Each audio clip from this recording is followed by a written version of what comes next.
এই নামাজ কেন পড়েন?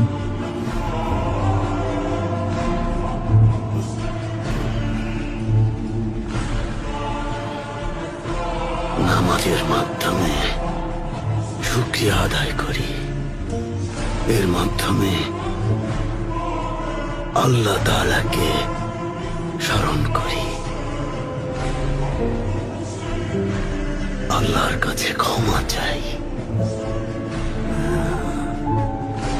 আমরা ট্যাঙ্গারির কাছে প্রার্থনা করি, মোহাম্মদের কথা বলুন সাল্লাল্লাহু আলাইহি ওয়াসাল্লাম। ওসমান বেও এই নামটা যখন শোনেন ওটা বলে চুপ থাকেন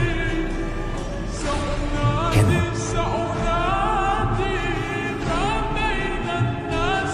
কারণ যার কথায় উনি দুজাহানের একমাত্র সুলতান।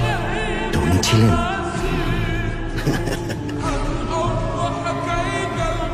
ক্ষুধার্ত থাকতেন, মাঝে মাঝে এক কাপড়ই সেলাই করে পড়তেন, মাঝে মাঝে দুধ আর খুরমায় ক্ষুধার জ্বালা মেটাতেন।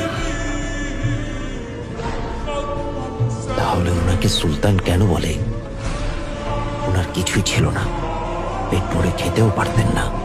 আসলে গরিব ছিলেন না যার কথায়, দাতা ছিলেন, দান করে দিতেন। যার কথায় আসল সুলতানরা মানুষের মন জয় করে, খাঁটি সুলতান মানুষের মনের বসতির সুলতান। জানাজার কথায় আসল অভিযান হলো মানুষের মন জয় করে নেয়া। নবীজি এমন সুলতান ছিলেন, ক্ষমাশীল ছিলেন।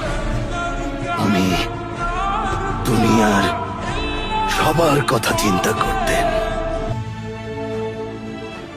আর যার কথায় উনি বাচ্চাদের খুব পছন্দ করতেন।